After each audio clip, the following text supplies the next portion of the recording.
श्रीमती रंजीत रंजन जी। सभापति, मैं आपका ध्यान देश भर में चिकित्सा बीमा कंपनियों द्वारा की जा रही गंभीर अनियमितताओं और मनमानी प्रक्रियाओं की ओर आकर्षित करना चाहती हूँ। अनेक पॉलिसी धारकों के वैध चिकित्सा दावों को निराधार, मनगढ़ंत अथवा तकनीकी कारणों का हवाला देकर अस्वीकार किया जाता है।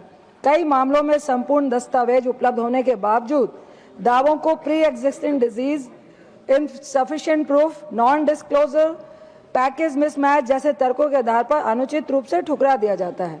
इसका परिणाम यह होता है कि आम नागरिक आर्थिक, मानसिक और पारिवारिक रूप से गहरे संकट में पड़ जाता है। माननीय अध्यक्ष महोदय, मैं दो वास्तविक उदाहरण सदन के सामने रखना चाहती हूँ कि एक मरीज रात में पेट दर्द और लगातार उल्टी की वजह से इमरजेंसी में भर्ती किया गया, डॉक्टर की सलाह पर भर्ती किया गया, लेकिन बीमा कंपनी पे जब क्लेम किया गया तो उन्होंने बोला आप रात में क्यों भर्ती हुए, आपको सुबह ओपीडी में जाना था, उसके क्लेम को रद्द कर दिया गया। क्या ये कंपनियां डॉक्टर से ज़्यादा जानती हैं क्या उन्हें रात में एडमिट करना है कि दिन में? दूसरा और अत्यंत पीड़ादायक मामला है कि एक व्यक्ति को जिसने 2 साल पहले स्वास्थ्य बीमा कराया था, 2 साल के बाद उसको कैंसर की बीमारी है डॉक्टर कहते हैं, लेकिन बीमा कंपनी वाली कहते हैं कि आपने पहली प्रिस्क्रिप्शन छिपाई है, आपने जानबूझकर क्लेम लेने पर यह नहीं कहा कि आपको कैंसर है। तो क्या इस तरह जो बीमा कंपनी वाले हैं जो मिसयूज कर रहे हैं लोगों का, ये उनका बहुत बड़ा आघात है। ये जो मरीजों को दोषी ठहराया जा रहा है बीमा कंपनियों के द्वारा, ये अमानवीय प्रवृत्ति है। स्थिति यह है कि पॉलिसी बेचते समय कंपनियां न्यूनतम कागज मांगती हैं, लेकिन क्लेम के समय 15-20 तकनीकी आपत्तियां लगाकर दावे खारिज कर दिए जाते हैं। क्या यह मिस सेलिंग और अनफेयर ट्रेड प्रैक्टिस नहीं है?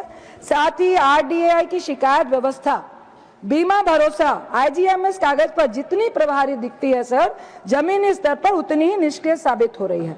अधिकांश शिकायतें औपचारिक ईमेल के बाद बिना समाधान अध्यक्ष जी क्लोज कर दी जाती है।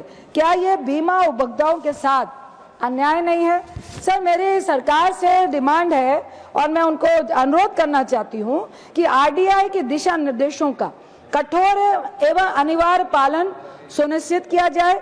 अनुचित क्लेम अस्वीकृतियों पर बीमा कंपनी के विरुद्ध सख्त दंडात्मक कार्रवाई की जाए। क्लेम प्रक्रिया को पूर्णतः पारदर्शी, सरल और समयबद्ध बनाया जाए। No claim rejection without medical audit जैसी बाध्यकारी व्यवस्था लागू की जाए। सभी पॉलिसी धारकों के लिए एक केंद्रीकृत राष्ट्रीय स्वास्थ्य बीमा शिकायत पोर्टल स्थापित करना चाहिए, क्योंकि सर ये बहुत ज्यादा ही मिसमैनेजमेंट और अमानवीय बर्ताव जो है वह बीमा कंपनियों के द्वारा लोगों के साथ हो रहा है। आपने इतना वक्त दिया, बहुत बहुत धन्यवाद।